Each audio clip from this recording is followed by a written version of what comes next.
Hello, my name is Rahul Kumar. I am from Jammuria, Jharkhand. I am physics faculty. I am completed my graduation in 2022 from Maulana Kalam University of Technology. Now I am teaching in Bansal classes for 2 years. I have 3 year experience. Today I will teach electromagnetic induction. Electromagnetic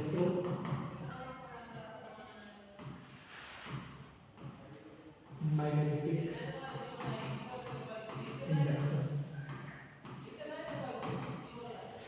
इसको short में लोग बोलते हैं EMF.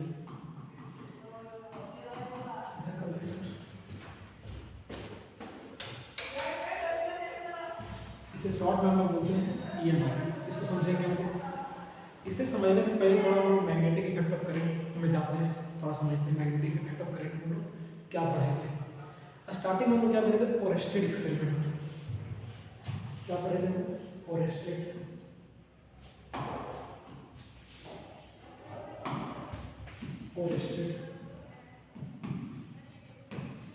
Experiment. Oersted experiment में क्या देखे थे कि कोई भी अगर करंट के कंडक्टर है उसका चारों तरफ क्या होता है? मैग्नेटिक फील्ड प्रोड्यूस होता है। ये प्रूव करके ओरेस्टेड ने बताया था। उसने क्या किया था कि करंट करीब आया था, उसके चारों तरफ क्या साइड में क्या किया था? मैग्नेटिक कंपास को प्लेस कर दिया था, जिसके कारण मैग्नेटिक नीडल क्या हो गया था? डिफ्लेक्ट हो गया था। मैग्नेटिक नीडल डिफ्लेक्ट हुआ था, इसका मतलब क्या है कि मैग्नेटिक फील्ड प्रेजेंट था। तो उसने बताया था कि करंट कैरिंग कंडक्टर के चारों तरफ सर्कुलर मैग्नेटिक फील्ड लाइन बन रहा था, वो मैग्नेटिक फील्ड प्रेजेंट है। अब आती है इलेक्ट्रोमैग्नेटिक इंडक्शन में। इसमें क्या हुआ? माइकल फैराडे जो थे वो क्या देखे कि अगर current carrying conductor magnetic field produce कर सकता है तो मैग्नेटिक फील्ड करंट क्यों नहीं प्रोड्यूस कर सकता है। उसने क्या किया फैराडे साहब ने कि कॉइल था, उसने क्या किया? उसने मैग्नेट को थ्रो कर दिया। मैग्नेट को थ्रो कर दिया। अब उसने क्या देखा? और कॉइल का लगता था गैल्वेनोमीटर से, गैल्वेनोमीटर में डिफ्लेक्शन देखा। इसका मतलब ये है कि मैग्नेटिक अगर उसने बार मैग्नेट को थ्रो किया कॉइल में, जिसके कारण क्या मैग्नेटिक फ्लक्स चेंज हुआ। मैग्नेटिक फ्लक्स चेंज हुआ जिसके कारण कॉइल में क्या हुआ? इंड्यूस करंट आ गया। इंड्यूस करंट के कारण आपको गैल्वेनोमीटर में डिफ्लेक्शन आ गया। ठीक है ना? तो इसी बारे में हम पढ़ेंगे आज इलेक्ट्रोमैग्नेटिक इंडक्शन टॉपिक। यहाँ पर फर्स्ट टॉपिक आपका मैग्नेटिक फ्लक्स। मैग्नेटिक फ्लक्स क्या होता है? मैग्नेटिक फ्लक्स क्या होता है?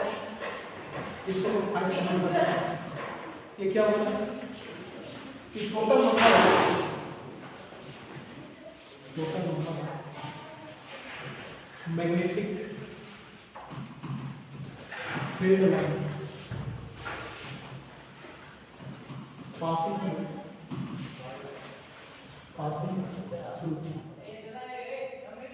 closed surface is called magnetic flux। Magnetic flux ये इसका डेफिनेशन है कि किसी भी क्लोज सरफेस से कितना मैग्नेटिक फील्ड ऑफ लाइन पास करता है वही क्या होता है? Magnetic flux. लेकिन मैथमेटिकली क्या होता है? मैथमेटिकली ये जो होता है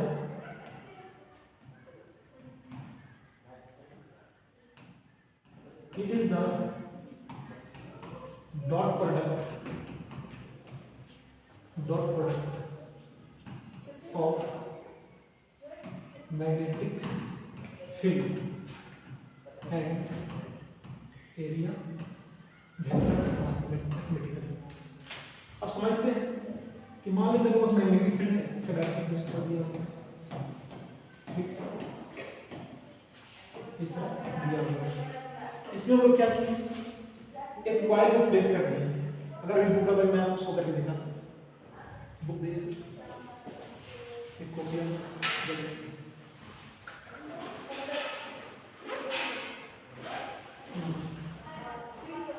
कोई ये मैग्नेटिक फील्ड इस तरह है, इसमें हम लोग क्या करते हैं, एक तरह से कॉइल से प्लेस करते हैं। इस कॉइल से कितना number of magnetic field line link करता है उसे हम क्या कहते हैं, मैग्नेटिक फ्लक्स। बहुत सिंपल है। अगर मैथमेटिकली बात करें, मान लीजिए कॉइल को प्लेस करनी है यहाँ पे, ठीक, इस कॉइल को प्लेस करनी है, जिसका एरिया वेक्टर क्या है, परपेंडिकुलर है, परपेंडिकुलर है, और ये का हम नाम देते हैं थीटा। अगर इस कॉइल में स्मॉल एरिया का बात करें, स्मॉल एरिया डीए, इसका मैग्नेटिक फ्लक्स कितना होगा, magnetic flux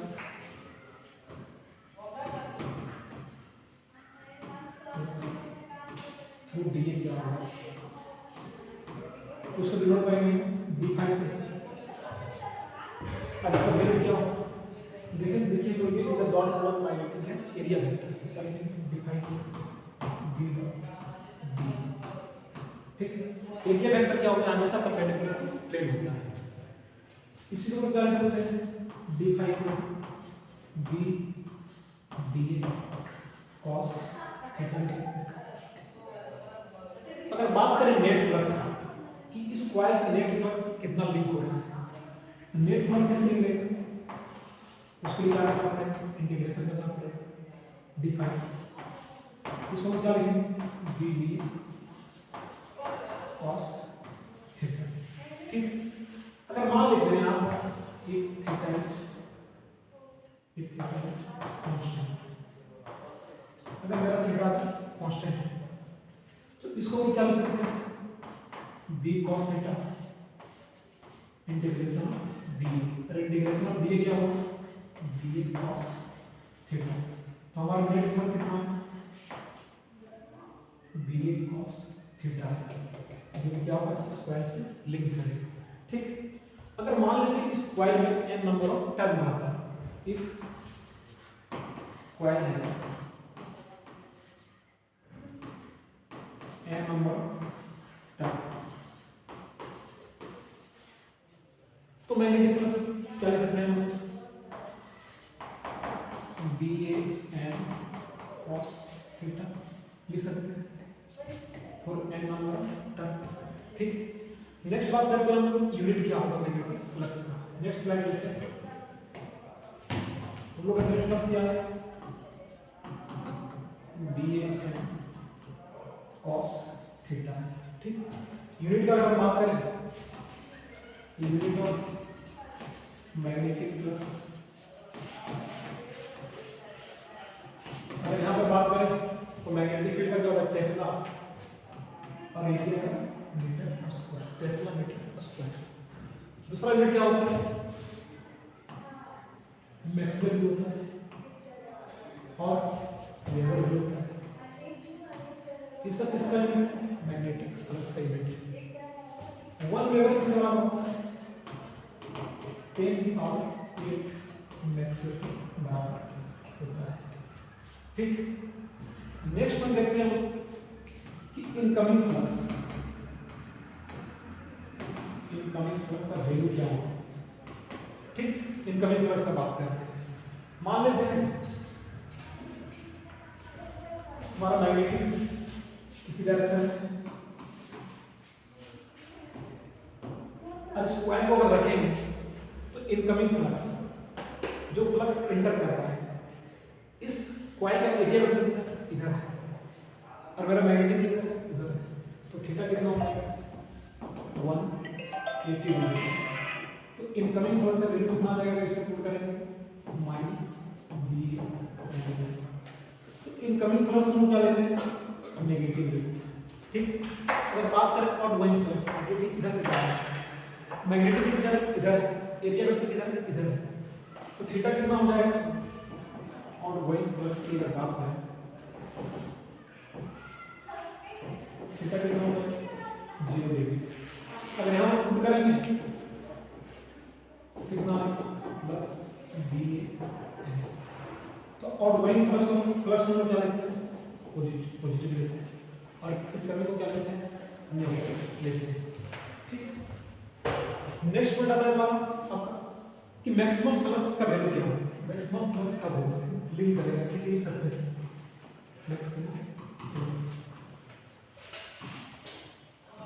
maximum flux net flux का फॉर्मूला क्या होगा, BA cos थीटा। अगर इसको मैक्सिमाइज करना है तो थीटा कितना होना चाहिए, 0 डिग्री, थीटा 0 तो मैक्सिमम फ्लक्स कितना हो जाएगा, BA आ जाएगा। अगर हम बात करें फिगर में, फिगर किस तरह बनेगा, तो मैग्नेटिक फील्ड बनाया जा रहा है और एक कॉइल है, उसको हम लोग क्या करेंगे, इस तरह प्लेस कर देंगे, तो क्या होगा, इस कॉइल से मैक्सिमम फ्लक्स का लिंक होगा, तो थीटा कितना इसमें 0 डिग्री, ठीक। लेकिन बात करें अगर मिनिमम फ्लक्स का, मिनिमम फ्लक्स, तो नेट मेरा वही फॉर्मूला है। अगर हम थीटा का वैल्यू रख देते हैं 0 डिग्री, थीटा कितना रख देते हैं 0 90 डिग्री, थीटा कितना 90 डिग्री, फ्लक्स कितना आ जाएगा, मिनिमम आएगा और उसका वैल्यू कितना होगा 0। तो मिनिमम फ्लक्स लिंक करेंगे कब, जब थीटा का कितना होगा 90 डिग्री। अगर 90 की बात करें तो मेरा मैग्नेटिक फील्ड मान लेते हैं इस डायरेक्शन में, ठीक। तो इसमें जो हमको कॉइल प्लेस करना है, किस तरह प्लेस करना है बताइए। अगर हम कॉइल को इस तरह प्लेस करते हैं, इस तरह प्लेस करते हैं, मैग्नेटिक फील्ड इधर, कॉइल को इस तरह प्लेस किए, इसका एरिया मतलब कितना है ऊपर, थीटा कितना होगा 90, इसका फ्लक्स कितना होगा थीटा मिनिमम बोल सकते हैं। चलिए नेक्स्ट पॉइंट पे आते हैं कि मैग्नेटिक फ्लक्स कैसे चेंज करें, हाउ मेथड टू चेंज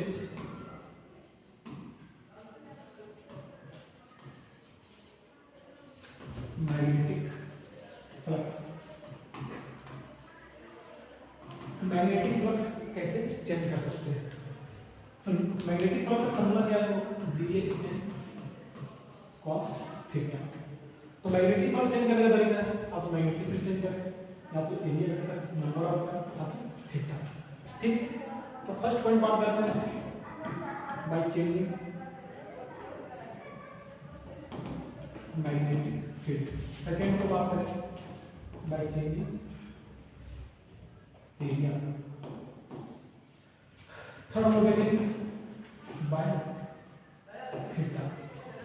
अगर मैग्नेटिक फील्ड चेंज करना है, जैसे मान लेते हैं मैग्नेटिक फील्ड में हम इसमें एक कॉइल रखी है, ठीक है, तो इसका B का वैल्यू अगर हम डिक्रीज कर दें, D का वैल्यू अगर डिक्रीज कर दें तो मैग्नेटिक फ्लक्स क्या हो जाएगा, डिक्रीज होगा चला जाएगा। अगर एरिया चेंज करने के बाद फिर से मान लेते हैं कॉइल, मैग्नेटिक फील्ड इस तरह क्या होगा, एक कॉइल होगा, सर्कुलर कॉइल इस तरह है, इसका एरिया पहले इतना था और एरिया इतना कर दिया, एरिया क्या किया चेंज कर दिया, उसमें मैग्नेटिक फ्लक्स क्या होगा, चेंज हो जाएगा, ठीक। अगर बात करें थीटा कैसे चेंज करें, कि मैग्नेटिक फील्ड होगा, इस कॉइल को क्या करें कि इसका डायमीटर को क्या करना है, रोटेट करना है, रोटेट करना होगा, एरिया देकर मैग्नेटिक फील्ड एंगल का चेंज होगा, मैग्नेटिक फ्लक्स क्या होगा, चेंज हो जाएगा। ये है चेंज करने का तरीका। अब आते हैं हम इलेक्ट्रोमैग्नेटिक इंडक्शन का मेन टॉपिक पे, ये माइक क्या होता है,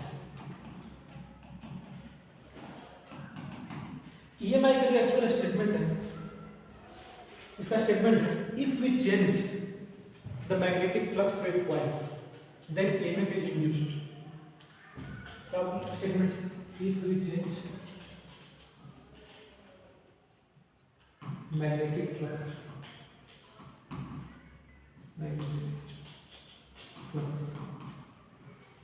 through coil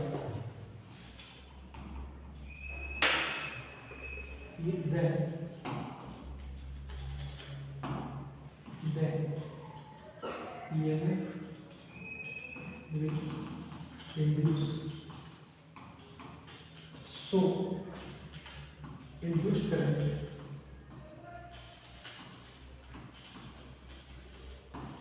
flow in the circuit, flow in the coil or circuit. This phenomenon is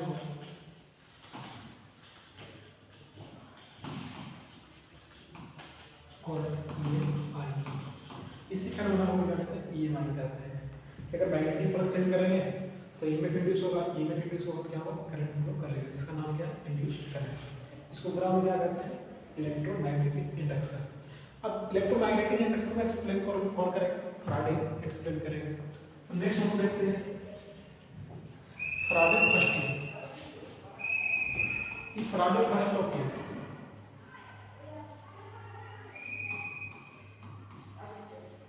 Faraday ने क्या किया कि एक कॉइल लिया था, एक कॉइल लिया था, अब उसको क्या किया था, गैल्वेनोमीटर से कनेक्ट कर दिया, ठीक। अब उसने एक बार मैग्नेट लिया, उसने क्या किया, एक बार मैग्नेट लिया, मान लेते नॉर्थ पोल है, इसका क्या है, साउथ पोल है, ठीक। अब उसने क्या किया, एक कॉइल बार दिया, इस बार मैग्नेट को पास लेते हैं, फिर दूर लेते गए, फिर पास लेते हैं, दूर लेते गए। तो उसमें उससे क्या हुआ कि इससे जो मैग्नेटिक फ्लक्स था वो मैग्नेटिक फ्लक्स लिंक हो रहा था, वो क्या होगा, चेंज होगा। मैग्नेटिक फ्लक्स चेंज होगा क्या होगा, इससे EMF इंड्यूस होगा, EMF इंड्यूस क्या होगा, क्या होगा, इसमें करंट फ्लो करेगा, और करंट फ्लो होगा क्या होगा, गैल्वेनोमीटर क्या करेगा, डिफ्लेक्शन शो करेगा, समझे। मान लो कि मैग्नेट में इसके पास आएंगे तो इसका मैग्नेटिक फील्ड है कुछ इस तरह है, पोल के पास डेंसर होता है, this is a magnet,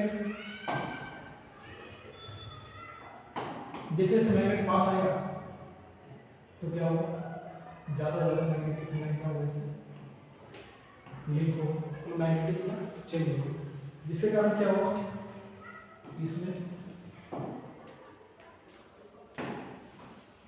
EMF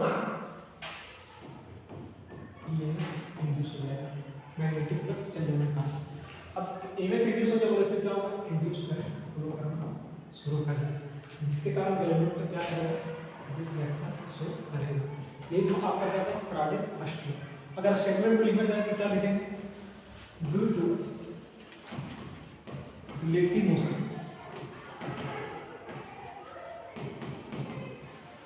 between coil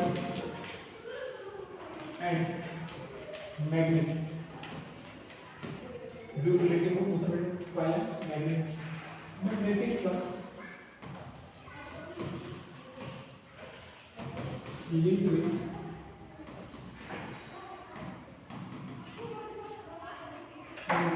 coil changes, so EMF will induce, और जब सर्किट क्लोज रहेगा क्या होगा, इंड्यूस करंट फ्लो करेगा, ये क्या था, स्टार्टिंग फर्स्ट लॉ। अब बात आता है कि इंड्यूस करंट हम लोग देख लिए कि करंट इंड्यूस हो गया, लेकिन उसका मैग्नीट्यूड कितना होगा, कि कितना करंट इंड्यूस होगा, उसको कौन एक्सप्लेन करेगा, फैराडे सेकंड लॉ।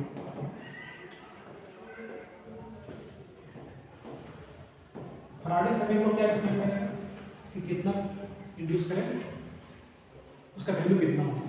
तो ये क्या बोलता है, the magnitude of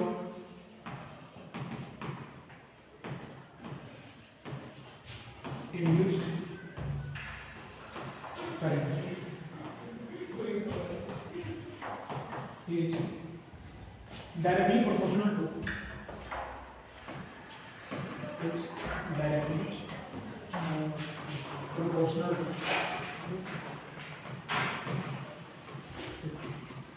rate of change of magnetic flux.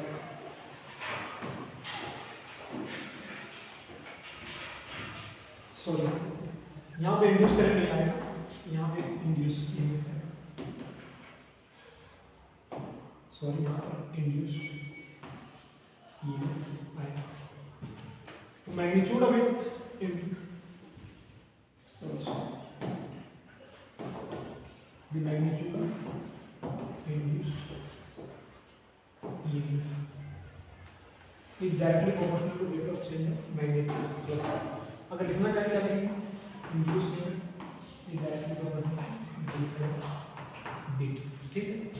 अगर इसको यहाँ लिखेंगे k into d∅dt, k का वैल्यू कितना होता है, 1 लेते हैं, तो इंड्यूस EMF कितना होगा, d∅ dt ठीक। अगर फोर n नंबर ऑफ अगर कॉइल में n नंबर ऑफ टर्न रहेंगे तो n नंबर टर्न इंड्यूस में कितना होगा n इंटू डी है dt n नंबर टर्न ये हो जाएगा ठीक। लेकिन नेक्स्ट बात करते हैं ये में इंड्यूस हो गया और ये में इंड्यूस कर होने का क्या होगा सर्किट में करंट फ्लो करंट का नाम क्या है इंड्यूस करंट का वैल्यू कितना है इंड्यूस करंट का वैल्यू कितना इंड्यूस्ड इन बाय रेजिस्टेंस कितना लिखेंगे हम n by r d phi dt ये क्या होगा इंड्यूस्ड करंट होगा। अगर चार्ज इंड्यूस हो गया है सॉरी करंट इंड्यूस हो गया अब क्या है charge induce current equal to क्या लिखेंगे charge induced by dt n by r d phi dt तो चार्ज इंड्यूस का वैल्यू कितना आएगा n by r d phi dt ये आपको क्या आ गया चार्ज इंड्यूस्ड। इससे जेई में भी क्वेश्चन आया है चार्ज इंड्यूस्ड। अब हम देख लिए कि एमएफ क्यों इंड्यूस होता है इंड्यूस करंट क्यों फ्लो करता है। नेक्स्ट वन आता है तो आपका कि डायरेक्शन ऑफ इंड्यूस करंट क्या होगा उसको कौन एक्सप्लेन करेगा लेंज लॉ। लेंज लॉ क्या होता है लेंज लॉ एक्सप्लेन करेगा direction of induced current. Next one देखते हैं लेंज लॉ।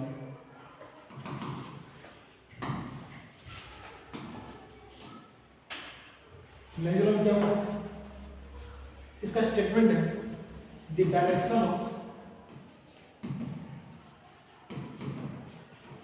इंड्यूस्ड करंट और EMF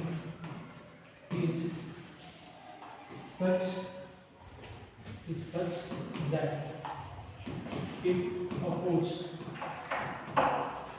the virtue it opposes the virtue by which it produced। ये इसका स्टेटमेंट में क्या है इंड्यूस्ड करंट जिसके कारण प्रोड्यूस हुआ है उसी को क्या करेगा अपोज करेगा। It opposes the actually it opposes the change in magnetic flux. Magnetic flux change क्या करेगा अपोज करेगा ठीक। लेंज लॉ जो बेस्ड है किससे बेस्ड है लॉ ऑफ कंजर्वेशन एनर्जी से based. It is based on law of conservation energy. Lenz law के अनुसार ईएमएफ जो इंड्यूस हुआ है उसका वैल्यू क्या होगा माइनस अपोज कर रहा है ना इसलिए माइनस आएगा एंड डी फाई dt। इसी को क्या लिख सकते हैं माइनस चेंज इन फ्लक्स है तो phi two minus phi one by time interval T interval का चेंज इन फ्लक्स लिख दिए। अब नेक्स्ट देखते हैं कि डायरेक्शन ऑफ इंड्यूस्ड करंट कैसे निकलेगा। इसे मान लेते हैं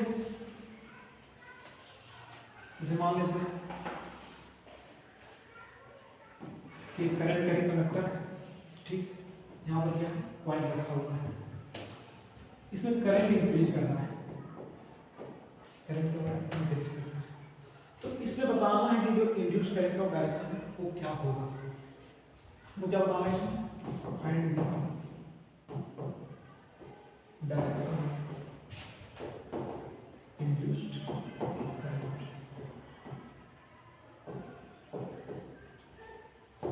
ठीक। करंट इंक्रीज करना है तो इस करंट का मैग्नेटिक फील्ड किधर यहाँ राइट हैंड थंब बाहर की तरफ आउटवर्ड मैग्नेटिक फील्ड आउटवर्ड बाहर की तरफ मैग्नेटिक फील्ड बाहर की तरफ ठीक। अगर करंट इंक्रीज करेगा तो मैग्नेटिक फील्ड क्या होगा, इंक्रीज करेगा, ठीक है, बाहर की तरफ। मैग्नेटिक फ्लक्स इंक्रीज करेगा बाहर की तरफ, मैग्नेटिक फ्लक्स इंक्रीज करेगा बाहर की तरफ। अब डायरेक्शन ऑफ इंड्यूस करंट इस तरह होगा ताकि मैग्नेटिक फ्लक्स क्या करे, अपोज कर सके। तो देखते हैं डायरेक्शन ऑफ इंड्यूस करंट अगर इस तरह लेते हैं एंटी क्लॉकवाइज तो क्या कर रहा है, उसको सपोर्ट कर रहा है, वो क्या कर रहा है, अपोज कर रहा है। कैसे हो, इस तरह लेना डायरेक्शन ऑफ इंड्यूस करंट क्या होगा, क्लॉकवाइज होगा। तो इसके कारण जो मैग्नेटिक फ्लक्स क्या होगा, वो इनवर्ट होगा, जो क्या करेगा, ऑटो मैग्नेटिक फ्लक्स अपोज करेगा, ठीक। उसी तरह और एग्जांपल लेते हैं, जैसे मान लेते हैं कि दो कॉइल है, ठीक, इसमें करंट मान लेते हैं आई और आई का मतलब इंक्रीज करंट, ठीक। तो बताना है डायरेक्शन क्या होगा इंड्यूस करंट इस कॉइल में। तो करंट का इंक्रीज करना है तो मैग्नेटिक फील्ड भी इंक्रीज करेगा, इधर इंक्रीज करेगा बाहर की तरफ, भी इंक्रीज कर रहा है बाहर की तरफ, मतलब मैग्नेटिक फ्लक्स इंक्रीज कर रहा है बाहर की तरफ, उसको क्या करना है, अपोज करना है। तो इंड्यूस करंट का डायरेक्शन किधर है, देखिए अगर इस तरह रखते हैं तो क्या करेगा, उसको सपोर्ट करेगा। लेकिन अगर इंड्यूस करंट इस तरह रहता है मतलब क्लॉकवाइज इंड्यूस करंट तो क्या करेगा, उसको अपोज करेगा, तो इंड्यूस करंट का डायरेक्शन हो गया, ठीक। उसी तरह और एग्जांपल ले सकते हैं कि अगर मान लेते हैं दो मैग्नेट है मेरे पास, ये मैग्नेट भी है, नॉर्थ पोल है, इसका साउथ पोल है, एक कॉइल है, ये गैल्वेनोमीटर से क्या है, कनेक्ट है, ठीक।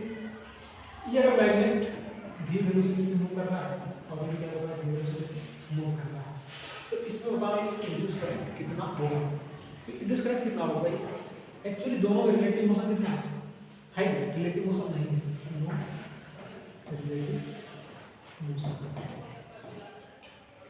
रिलेटिव मोशन अगर नहीं है तो ईएमएफ इंड्यूस नहीं होगा, ईएमएफ इंड्यूस नहीं होगा, इंड्यूस करंट कितना होगा, कोई करंट इंड्यूस नहीं होगा।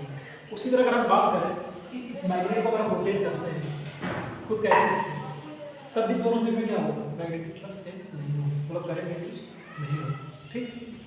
नेक्स्ट एग्जांपल लेते हैं कि अगर इसी मैग्नेट को नॉर्थ पोल हो गया, यहाँ पे साउथ पोल हो गया, ये हमारे पास क्या कॉइल, इसको गैल्वेनोमीटर से कनेक्ट कर दीजिए। अगर इस मैग्नेट को भी वेलोसिटी से मूव करा रहे हैं इधर, ठीक, तो अगर मूव करा रहे हैं दोनों में रिलेटिव मोशन है, इससे क्या होगा, मैग्नेटिक फ्लक्स इस कॉइल में क्या होगा, इंक्रीज करेगा, इंक्रीज करेगा मतलब मैग्नेटिक फ्लक्स चेंज होगा, मैग्नेटिक फ्लक्स चेंज होगा मतलब ईएमएफ इंड्यूस्ड होगा। अब ईएमएफ जो इंड्यूस हो इससे मतलब इंड्यूस करंट फ्लो करेगा, उसका डायरेक्शन कैसे पता चलेगा कि डायरेक्शन क्या है। तो यहाँ पर नॉर्थ पोल है, तो यहाँ पर क्या होगा, मैग्नेटिक फ्लक्स को अपोज कर रहा है, तो यहाँ पर क्या आएगा आपका नॉर्थ पोल आएगा। नॉर्थ पोल मतलब क्या होता है, हम ऊपर जो मैग्नेटिक बैकअप करेंगे, नॉर्थ पोल मींस करंट का डायरेक्शन क्या होगा, एंटी क्लॉकवाइज, यही होता है। अगर वही अगर साउथ पोल होता तो क्या होता,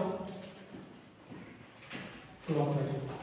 तो यहाँ पर जो करंट फ्लो करेगा वो डायरेक्शन करेगा एंटी क्लॉकवाइज, एंटी क्लॉकवाइज इस डायरेक्शन में करंट फ्लो करेगा, ठीक। ये हम लोग समझ गए, okay, thank you. Next I will teach you type of electromagnetic induction.